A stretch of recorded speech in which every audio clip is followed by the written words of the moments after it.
血族真祖爱德华得到深渊石碑。我通过阿提亚的血液了解到爱德华在获取晋升星级的方法。华夏官方决定拒绝和欧陆十字教会合作，全心投入国土洞天计划。于部长，龙王，刚刚经过商讨，上面已经做出了决定，拒绝了欧陆那边十字教会提出的合作协议，打算全力投入洞天计划的实施中。这样挺好，只要计划成功，整个华夏的安全就不用担心了。你现在前往李老那边，计划提前了，一旦试炼通过，立马开始阵法布置。收到。不愧是三大国柱之一，随手布置的结界居然有这么复杂的空间演变方式。现在不是惊叹的时候，这是李老设下的门槛，我们得尽早破解才行。我就不信了，我的计算应该没错才对。可恶！你们也是参与国土洞天计划的人吧？怎么都聚在这里不进去呢？他就这样走过去了。看来他对空间变化有非常高的敏感度，而且能在短时间内计算出所有变化规律。这么变态？要不一起合作？这空间坐标难道很难计算吗？我连超频状态都不用开，半分钟就算出来了。明明很简单的。算了，搞不懂他们。心为道气，灵为神机，形神合一，道天地之机，炼阴阳之精，演乾坤之变。纳须弥于芥子，藏日月于湖中，揽星河于方寸，观古今于须臾。李老的每一个字都充满宁静的韵律，竟然让我有一种心处旷野的感觉。大而无外，小而无内，不出不在，不失不坏，合虚空而无欠无余，混万象而成团成块。只是稍稍感悟下李老的这番文字，体内的变异血能居然沸腾起来了。胡天之术，这可是一门足以媲美秀丽乾坤的洞天大神通，没想到这小家伙悟性这么强。内大外小之术，内小外大之术。根据李老的教导，胡天之术是由8个神通和9个法术组成的大神通。任何人只要掌握这8个神通和9个法术，就可以创造洞天，甚至盗取其他世界的空间之力，培养自己的小世界。我现在所处的空间其实就是李老的洞天世界。我刚刚所制造出来的2个不同的术法泡泡，其实是以变异血能为道基制造出的超微小洞天世界。多谢李老传导。这是你自己的机缘造化，不必多礼。胡天之术的修炼方法，几百年来我教过不下10个国家派来的青年才俊，却只有你一人学会。不过老夫还是要给你一个忠告，千万不要盗取超过自身所能承受的天机，否则空反之力会使你万劫不复。晚辈自当谨记于心。同龄人之间的差距怎么能大成这样呢？恭喜3位通过考核。现在我们说正事。据现有信息所知，血族真祖爱德华已经和异教组织古贤会联手，世界已经走上了消亡之道。所以我为计划做了一些改动，你们3个将负责最重要的部分，压力可能会很大，你们有信心吗？李老，需要我们做什么？您尽管说。盒子里面的青色玉牌是坐标定位，千万别弄丢了，把它们放进手环里边，你们的空间感知能力会检测到一个具体的空间坐标，然后你们再把这些石碑放在那些坐标上面。李老，任务就这么简单？不，完成这些步骤后，你们再把红色玉牌放入手环，它会感知到洞天计划所有的符使，同时全国人民的信念都会通过这块红色玉牌传递到你们身上。你们需要将这股信念注入到每一块符使里，当然这些信念之力非常杂乱，你们除了需要抵御空间乱流的影响之外，还需要承受这股杂乱的力量。记住，一旦无法承受，立即取下玉牌，别逞强，否则会爆体身亡。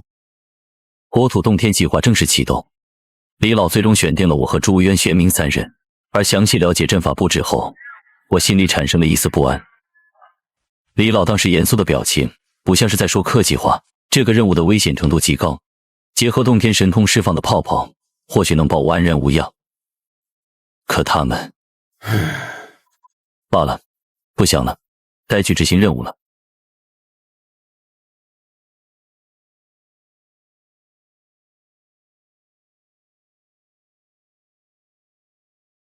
没想到在地底这么深的地方，竟被开辟出了这么大的空间。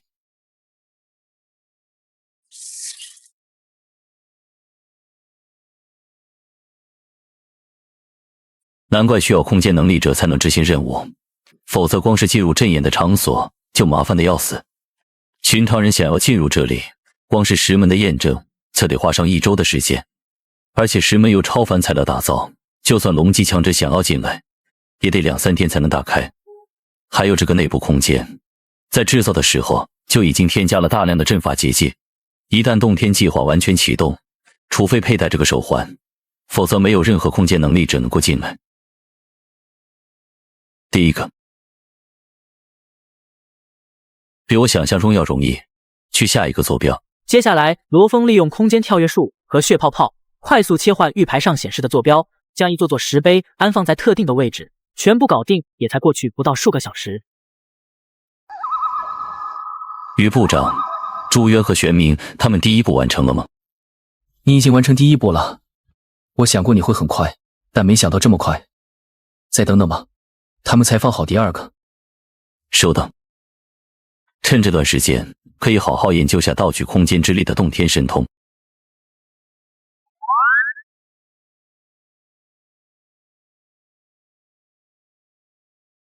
现在盗取的空间之力只能制作出这个大小的泡泡，这个能力暂且就叫它虎天泡泡好了。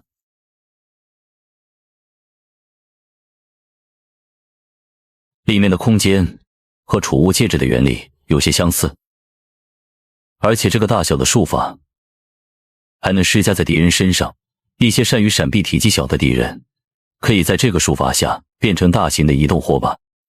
李老所说的道基是洞天神通的基础，而我的道基来自变异血能，理论上我体内的血能持续增长，制造出来的虎天泡泡就能无限扩大。只是不知道李老的道基是什么。接下来，罗峰开始参悟李章宗在洞天世界所传给他的道。不出不在之术，能让我更清晰地知晓洞天世界发生的一切。不失不坏之术能无视时间流逝，只要物体还在虎天泡泡里，就可以始终维持最初的状态。离合虚空之术，修补洞天世界的术法。无欠无余之术是同混合万象之术一起使用的术法，可以让洞天内的物质跳过转化过程，达到最终的状态。混合万象之术单独使用还能起到融合的效果，也就是说，只要有足够多的术法和变异血能作为支撑，理论上我能成为洞天世界的绝对主宰。真是可怕的神通。罗网，朱渊和玄冥第一阶段已经布置完毕，可以开始下一步计划了。收到。承载着华夏万民的信念之力，李老说过，当察觉自身无法承载这份能量的时候，要及时取出这块玉牌，否则会爆体而亡。也就是说，这股能量可能比我以往吸收的任何能量都要猛烈。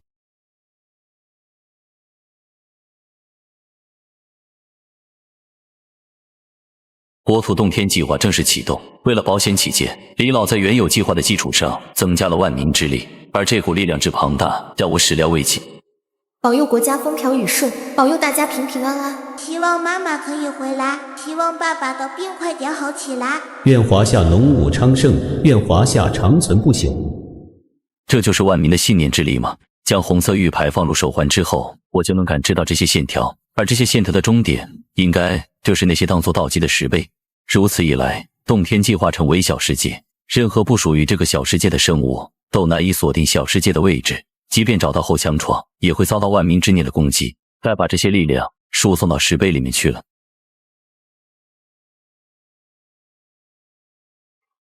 这些信念源源不断涌入身体，整个华夏这么多人的信念，光靠我们3个人肯定完不成，应该还有其他人也在做这件事才对。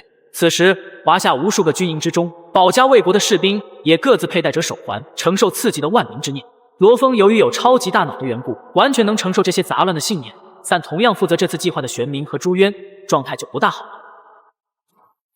不行不行，我必须保持清醒。我还不能倒下。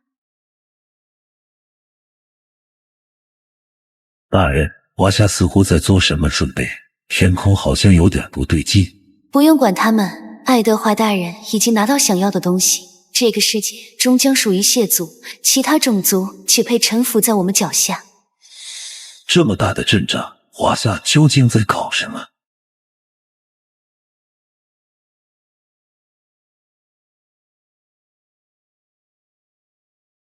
自从输送那些万民之孽后，这颗心脏就变得有些奇怪了。难道是这些正面的情绪将这颗沾染邪恶的心脏洗刷了一遍？司南之毒火，不对，他也被这股万民之念洗刷过。鉴定术，英雄之圣火，每一只眼睛都可以射出金色的制裁圣火与绿色的治愈圣火，并能任意操纵其形态。英雄，难道是在说我吗？小爱同学，帮我调取最近这2天的头条新闻。好的，已调取最近的头条新闻。头条1：罗峰曾以一己之力拯救整个城市，如今又成为拯救整个华夏的英雄之一。头条2：听张硕说故事，罗峰的过往。头条3：已有50多座1、2线城市申请让罗峰、玄冥和朱渊当代言人。我靠，这下是真出名了。于部长，现在罗王，既然你醒了，那我就给你安排接下来的工作。接下来1个星期，你好好休息，陪陪诺拉，其他事等1个星期后再说。阁下，于部长，连我都昏迷了2天，那玄冥和朱渊他们怎么样了？玄冥虽然被死医治好了伤，但思维受损，现在的智商相当于3岁小孩，现在在玄武疗养院。朱渊被救回来后变得疯癫狂躁，现在也被朱雀的人用骑兵仓冰封起来了。到时候再问问静小姐，看看有没有办法能将他们2个恢复正常吧。华夏消失自然会引起不小的动荡，世界各国现在怎么样了？华夏骤然消失，留下了大坑，被各国强者用结界封印起来。由于他们找不到我们消失的原因，于是将这口锅扣在了爱德华身上。罗马惨遭1天1夜的导弹洗礼，各国开始联手。没有战火的世界，金小姐，您的故乡有这么美吗？我的故乡也是地球，自然也有这么美。静小姐，您也是地球人。在华夏全民的努力下，国土动天计划非常成功。不明真相的世界各国将华夏消失的黑锅直接扣在爱德华的头上，而我也从静小姐那得知了一个惊人的消息。此地球并非你口中的地球，事实上，整个宇宙是呈树状结构，有1%的人类都出自不同平行世界的地球。树状宇宙，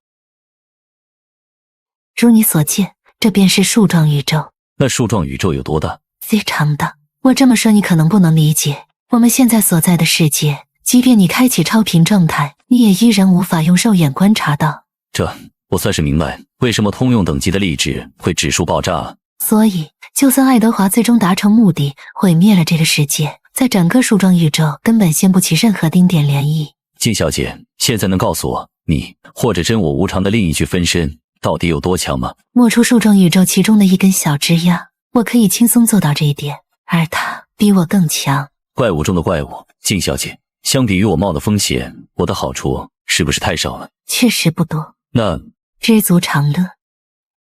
不过爱德华既然拿到了被深渊浸染的那些石碑，我告诉你一些信息也无妨。石碑上记载着的信息，其中包括一条愿之星神器，晋升星级。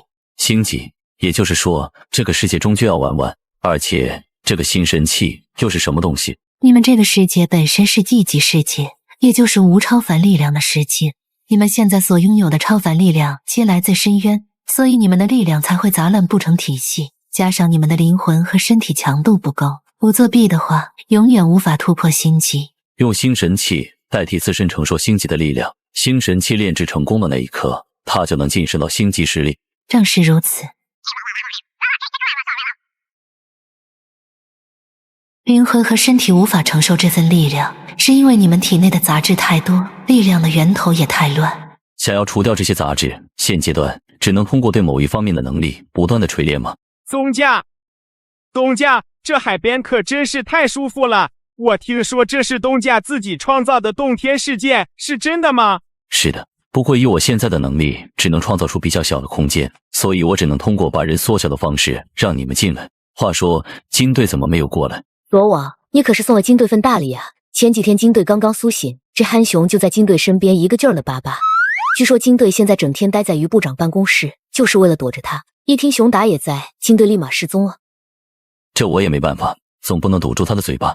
先办正事，我和熊达先热热身。热身？我放心，我只用纯体术，别的能力不会用。那好，不然就得闹出熊命了。来吧。东家小心了！火箭冲击，乌鸦坐飞机，爱的魔力转圈圈。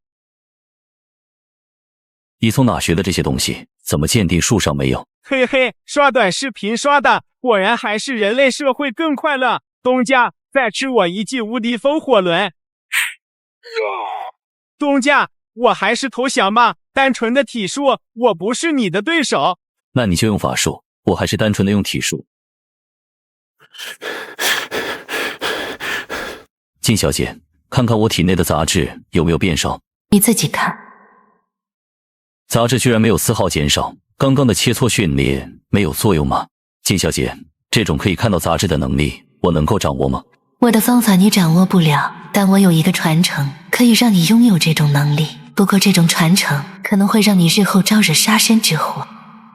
洞天成功后，我也从静小姐那得知了不少关于世界的秘密。为了突破实力的桎梏，我决定磨练自己的能力，清除体内杂质。但静小姐却突然告知我，有可能会遭来杀身之祸。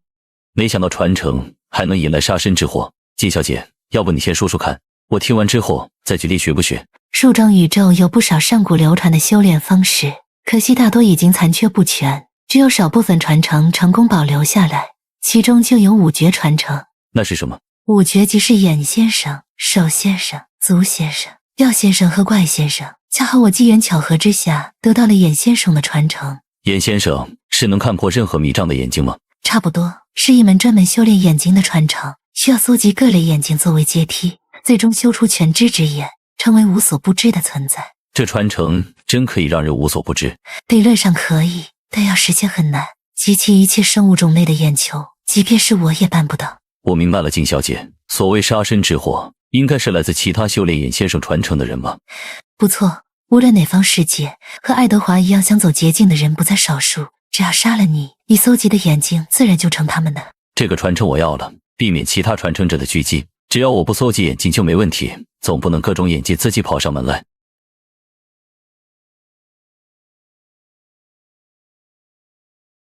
夫牧者，天地之护佑，神迹之书下，上映三光，下通九幽。罗哥，你怎么样啊？老张，你放心，我没事，只是有个新能力，我需要试一下。静小姐，眼先生的传承好像会让我自主产生对收集眼睛的渴望。求知欲越旺盛，对眼球的渴望就会越强烈。为什么我还是看不见我身上的杂质？因为你还需要这个。这是我的千亩之意。没想到静小姐体内如此纯粹，不过刚刚静小姐给我的这颗眼球，不就是眼睛自己跑上门来吗？这样下去，杀身之祸估计是避免不了。不想要？要，当然要。顺便再告诉你一个消息，爱德华快现身了。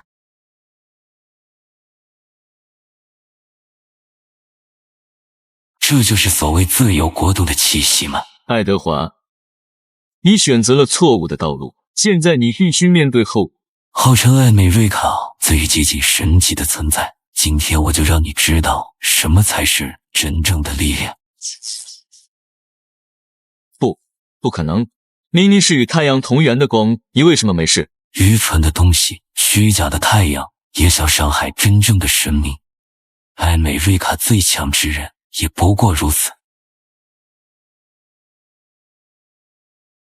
罗哥，爱德华现身了！现在艾美瑞卡半数国土已经沦陷，艾美瑞卡最接近神级的至高侠已经被杀。现在华夏高层已经召开紧急会议。华夏不是已经使用洞天术将国土完全隐藏起来了吗？爱德华应该找不到我们吧？没有什么东西是绝对的。爱德华苏醒之前，我们甚至不知道龙级之上是什么，所以我们必须尽快变强，在爱德华找到介入华夏洞天的方法之前，变得比他更加强大。在静小姐的帮助下，我获得了眼先生的传承，而黑天血液幕后的正主爱德华也终于在世人面前现身。仅仅不到1个小时，艾美瑞卡的龙级强者已死伤大半。该死，这爱德华太强了，这就是神级的实力吗？华夏有句古话，留得青山在，不愁没柴烧。我们需要暂时避开他的锋芒，等日后晋升神级再找他算账。晋升神级，恐怕你没有这个能力，也没有这个机会了。你现在有2个选择：一，臣服于我，成为我的眷属，我保你荣华富贵；二，和他一样，成为一具愚蠢的尸体。我臣服，我臣服，别杀我！识时务者为俊杰，你很不错。我宣布，即日起，艾美瑞卡由我爱德华接管，所有人都必须成为我的眷属。若有敢反抗之人，格杀勿论。根据洞天外部信息人员传来的消息，爱德华现身仅几天时间，全球已经有半数国家沦陷。我们华夏虽然借助李老的阵法避免了这场灾难，但这样下去不是办法。没错，现在洞天内看似一片祥和，其实并不安全。爱德华绝对不会罢休。如今就看是爱德华先找到进入我们洞天的方法，还是我们这边有人实力能突破和爱德华抗衡。说实话，我们之中有人实力达到能和爱德华抗衡的希望极其渺。进入超凡纪元以来，整个世界都没有出现过龙级以上的强者，爱德华是第一个。话别说太早，或许我们麒麟会出现第二个。你是说龙王？尽管华夏全部进入洞天世界，但留在世界各地的情报人员依然能将实时的信息传送回来。而罗峰在静小姐的指导下，体内的杂质正在缓慢减少。怎么回事？那颗大蛇之心居然在吞噬超凡生物之心，而且还在不断吸收周围的信念之力。这是华夏实数一人在感谢你的付出。可这股力量太多了，我感觉心脏快要……这是英雄之药，静小姐，这是什么情况？为什么我在触碰它的瞬间，就自然而然知晓了它的名字？抱歉，我不知道发生了什么事。这药是从何而来？刚刚掉下来的，静小姐没看见。我无法触碰它，这可能是某种极其特殊的规则造物。这还是第一次遇到超过静小姐理解范围的事物。既然是钥匙，那打开属于这把钥匙的那扇门之后，会有什么东西出现？这扇门也在我的能力范围之外，你必须自己做出决定，是否进去。既然出现了，那就进去看看。这扇门有一层特殊规则的限制，我无法和你一起进去，你自己小心点。这里居然是类似监狱的地方，编号001，犯人姓名多魔，万魔门门主，摧毁无数世界生灵，罪大恶极，永久囚禁。这座神秘的监狱一共关押着7位远古至强者。虽然罗峰拥有这座监狱的钥匙，理论上成为了狱主，能使用他们的力量，但这份力量却无法带离这座监狱。想要变强，看来只能集中这7位至强之人的智慧，重新推演一条完美的变强之路了。爱德华开始炼制新神器后，彻底不装了，向全世界的超凡势力发动战争。华夏洞天并非100%安全，我迫切的需要大幅提升实力，而突然出现的英雄之药为我打开了远古力量的传承。这里的7个至强之人，从恶人精到禁忌巫术，这些确实能让我快速变强，可付出的代价也很大，献出灵魂，成为一具行尸走肉，亦或是成为杀戮的机器。唯独这个龙血换种法，表面上和爱德华变强的方式很相似，但实际上是通过转化自身血脉达到变强的目的。我明白了，或许这个方法行得通。血魔流，无限次释法，以我之血塑我真身。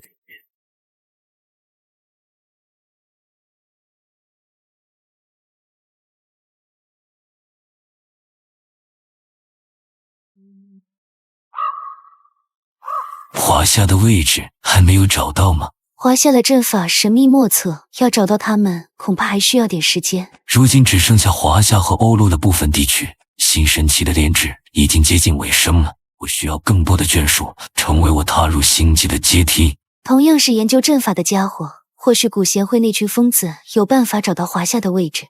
华夏的位置，我们可以尝试锁定，但无法保证结果。看来是我高看了你们古协会的能力，既然你们办不到，那我们的合作也没必要继续下去了。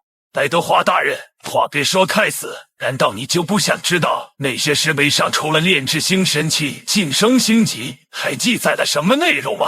关于深渊恶魔之力的运用，而且是远超迪莫斯那种等级的恶魔，我只能透露到这儿。说吧，你的条件是什么？我要那个叫罗峰的吸血鬼。不过一个尚未到虎级的血族，若不是他和那个诺拉有不惧阳光的天赋，我都不会正眼看他们。反倒是你们为何如此执着？我也只是奉命行事。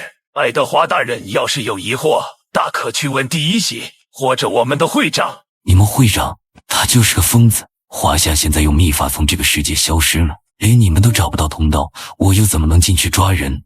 那个叫诺拉的，他父亲不是在你们手上吗？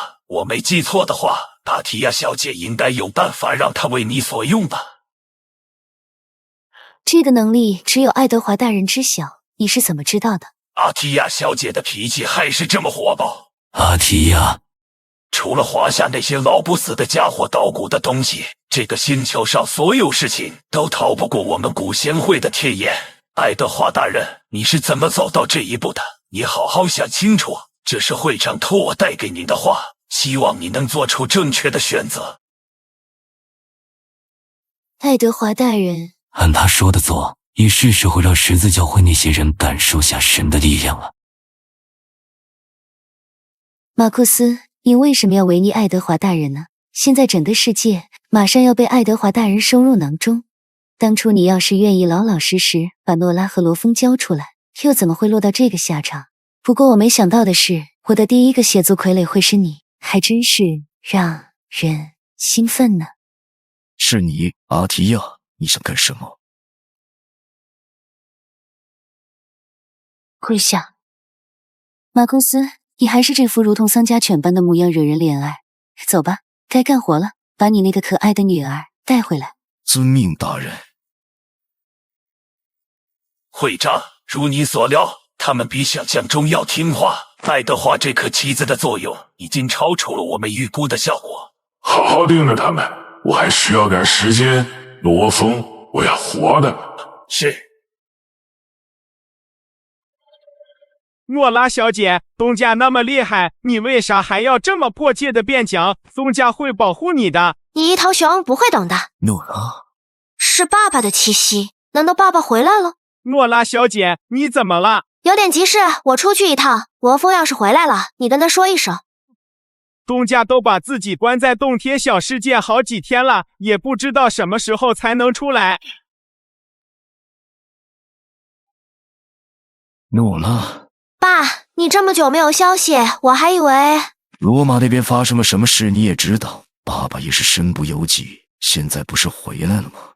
这次回来是不是不会走了？我跟你说，华夏现在利用洞天之术隐藏国土，只要不被发现进入洞天世界的入口，华夏很安全的。所以那位大人心情很不好，谁也不能阻挡爱德华大人登神的脚步。才几天的时间，全身的血液就已经改造完毕，实力等级也晋升到了龙级，击败爱德华还是有希望的。为什么感知不到金小姐的存在了？算了，先回去看看诺拉。实验进展一切顺利。东家，你终于回来了。怎么就你一个人？诺拉呢？诺拉小姐说有事出去一趟，可这一趟出去就是一整天了，到现在还没回来。怎么有种不好的预感？诺拉的气味是往这边走的。兄弟，我有事出去一趟。到底有什么事能让诺拉离开洞天世界？这是马库斯的气味。等等，另一股熟悉的气味是阿提亚。你们十字教会和艾美瑞卡那些天真的家伙如出一辙。什么狗屁阿波罗太阳神，这世上只有我才是唯一的真神。爱德华大人，诺拉带来了。你看看，你最后不还是亲自把女儿送到了我的手上吗？大人，既然任务结束，那对他的控制是不是？不急，事情发展比我想象的要顺利。罗峰现在已经追过来了，趁古贤会的人还没来，把他活捉回来。我们不能被他们牵着鼻子走。吞了他，能助你登上龙级。多谢爱德华大人的恩赐，属下定不辱使命。你是爱德华，你想干什么？你对我父亲干了什么？既然是血族，就要守血族的规矩。你父亲就是不守规矩，我对他稍微施加了点惩罚，现在他算是我的一条狗。想对我动手，我劝你还是别挣扎了。你和罗峰的天赋都很特殊，你们若是乖乖把能力献给我，说不定我心情好，会让你们苟活。你做梦！你和你父亲一样，冥顽不灵。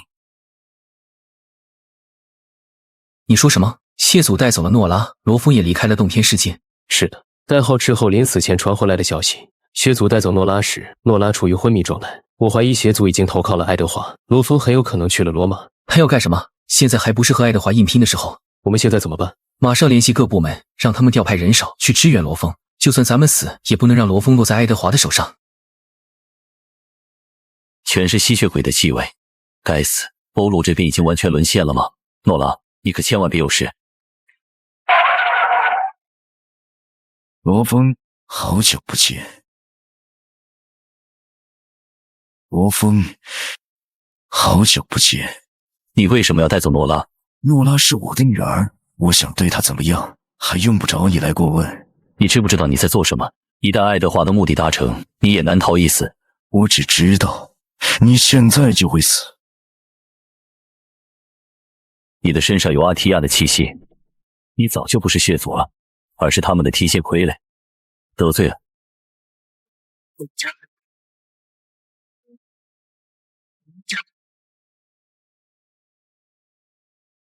不错不错，虽然马库斯的实力不如巅峰时期，但是你居然一招就搞定了他。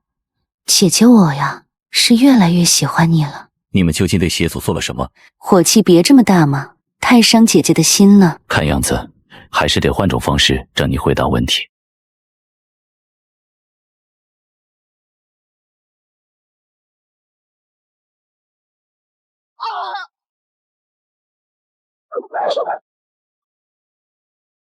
诺拉在哪？还真是小瞧你了，居然这么快就能有龙级实力。不过今天你肯定带不走诺拉，而且你也得留在这里。强行吸收这股庞大的能量，你还真是个疯子。来吧，取悦姐姐吧。现在各国的情况比情报中描述的还要惨烈。这样下去，世界迟早要被爱德华毁掉。通知发布下去了吗？包括狮子光他们，还有青龙等部门的人都在赶来的路上，上面也已经批准我们的行动。我这边也联系上了罗网，他已经抵达罗马，我们要抓紧时间了。有李老为爱德华量身定制的这个阵法，即便爱德华是神级，我们也依然有机会。你们还是先考虑下能不能安全抵达罗马吧。安吉森，爱德华给了你什么好处？你要投靠他？不对，你们看他的眼睛，他现在已经是一具没有思想的行尸走肉了。诸位，速战速决。这几天你到底发生了什么？实力提升怎么会这么快？阿姨，人与人之间是不一样的，龙级和龙级之间亦有差距。谢祖，我先去救诺拉，到时候我再想办法救你。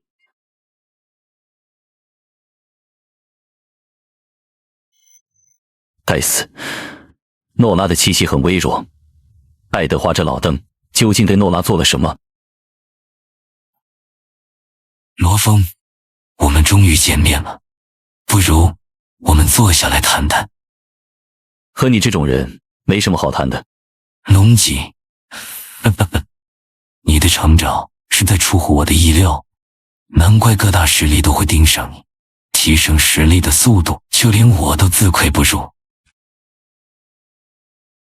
这里是古贤会打造的祭坛，你的空间能力在这片区域起不到作用，不是只有你们华夏才懂得阵法。诺拉，今天我非救不可。既然你不愿归顺我，那你就和马库斯的这个小杂种一样，成为我的养分。龙级强者我见过太多，在真正的神奇面前，和蝼蚁没有区别，你也只是其中一个。华夏人，就算你们封印我也没用，爱德华大人的脚步不是你们这群蝼蚁能够抵挡的，世界终将是血族的。哈哈哈哈哈！真恶心，连思想都彻底被控制了，加快速度吧，奥运。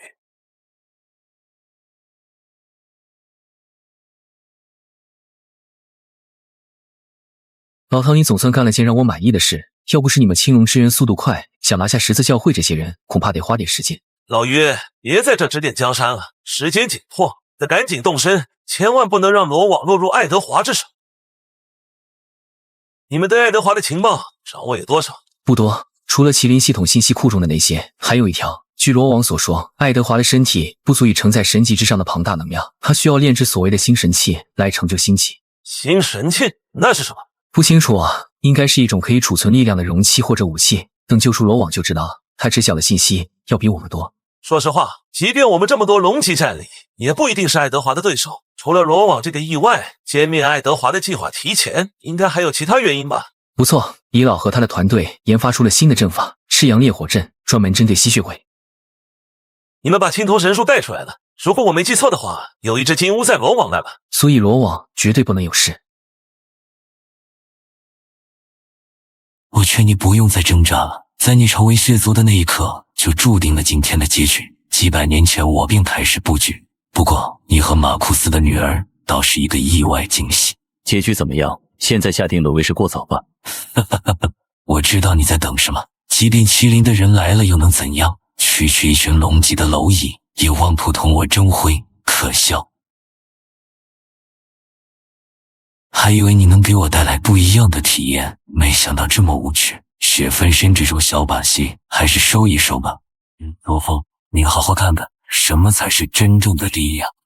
左峰，你好好看看，什么才是真正的力量。这就是龙级和神级的差距，该死！难道今天要交代在这吗？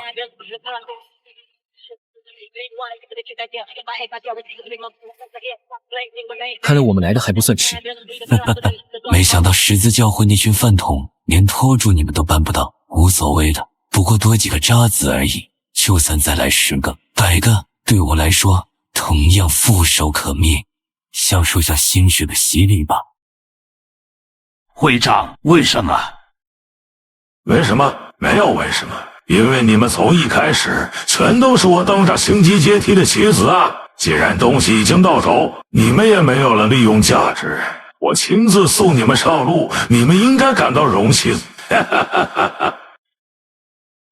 会长大人，您交代的事情已经办好了。同族和那几条恶心的虫子成功研制出了恶魔之力的融合因子，你看。很好，你现在带着他们过来，本会长要好好的奖励你们。是。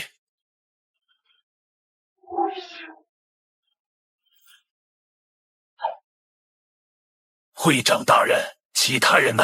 怎么一个都没看见？别急，我带你去见他。会长，他们怎么全都成了尸体？你比他们幸运多了，因为你是最后一个。轮到你们了。伟大的主人，我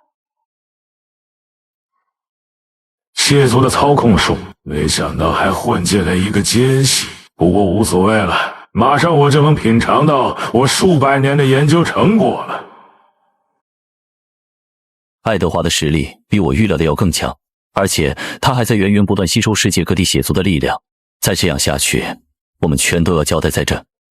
于部长，他的目标是我，待会我想办法吸引爱德华的注意，你们找机会救诺拉，然后我会打开泡泡通道，你们先离开这里。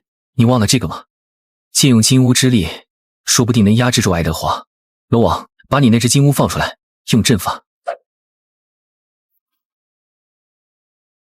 赤阳烈火阵起。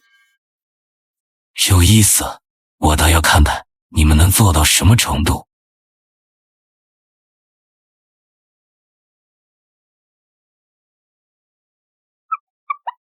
真正的太阳之力，华夏能让各国超凡者忌惮，不是没有道理。你们比十字教会和艾美瑞卡那些垃圾货色强多了，但还远远不够。现在的我已不惧阳光，新神器也已经炼制完成，用不了多久，全世界血族的力量都将汇聚在我身上，我将正式踏入星际。罗峰，我再给你最后一次机会，臣服还是死亡？于部长，现在有些棘手了，你们先撤。罗王，就算我们死在这，也要保证你的安全，你才是华夏未来的希望。星级？虚假的星级也能被称为星级？罗峰，能看出他的实力吗？鉴定失败，无法获取信息。这人的气息很强，实力也在爱德华之上，该死，今天恐怕凶多吉少了。不一定，于部长，现在是个不错的机会。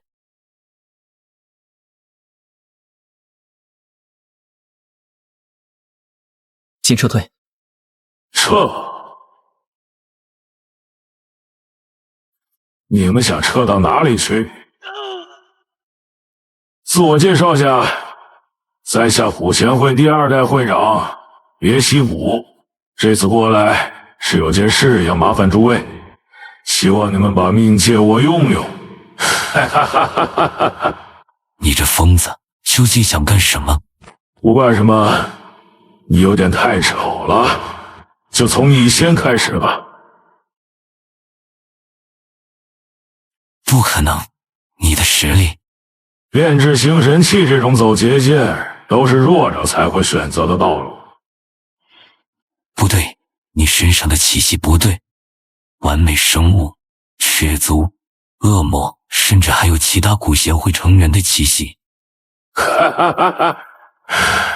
没错，他们都成为了我灯神的阶梯，你和他们也一样，都是我的棋子。神级的力量就是更充盈，现在只差你体内的恶魔之力了。罗峰，你的体内这颗心脏已经被净化了吗？没关系，我可以帮你一把。诺兰，很不错的空间能力，但拦不住我。你要对诺拉做什么？毕竟是初次见面，送你一份见面礼。哈哈哈哈哈！罗峰，罗峰，罗峰，罗峰！不好，这股力量夹杂着深渊的气息，他在被深渊的力量侵蚀，快阻止罗峰！谁也不能阻止。既然你们不安分，那我不妨再送他一件大礼。罗峰，他们的死都是因为你的弱小就是最深重的罪孽。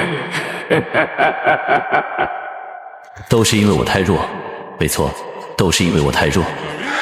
那我要是能杀了你，是不是就不算弱了呢？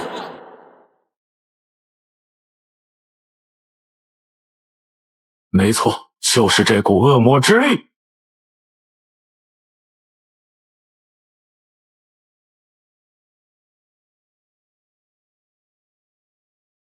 速度不错，但还远远不够。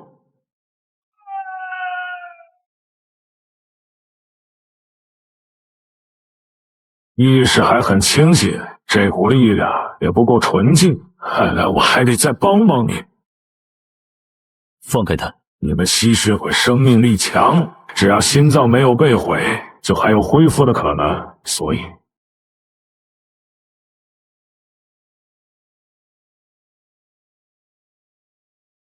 怎么回事？明明已经被恶魔之力彻底同化，为什么恶魔之力没有涌出来，反而收回去了？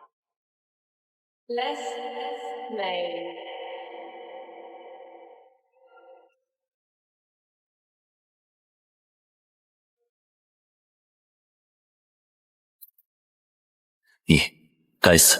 你彻底融合了体内的恶魔之力，不可能！没有献祭容器，我们的身体根本承载不了恶魔的力量。不对，无法再生，这就是纯粹的恶魔之力。心脏献祭生命换来的力量，你这个疯子！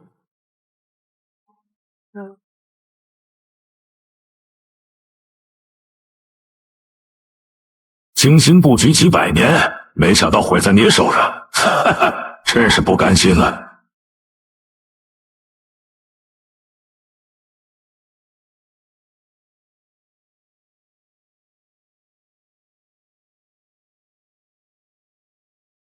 诺拉，对不起。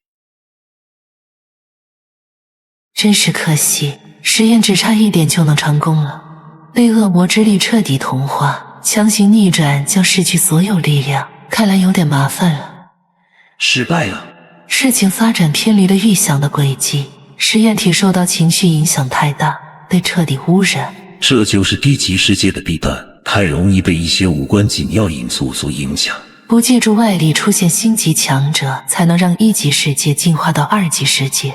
实验比想象中要难。我们已经在这方宇宙停留了这么多年，还没有一个成功的世界。别想那么多，既然失败了，那就任由这个世界自生自灭吧，赶紧寻找下一个实验体。这次实验是最接近成功的一次，或许可以将时空倒流，并重塑这个世界的背景，再试试。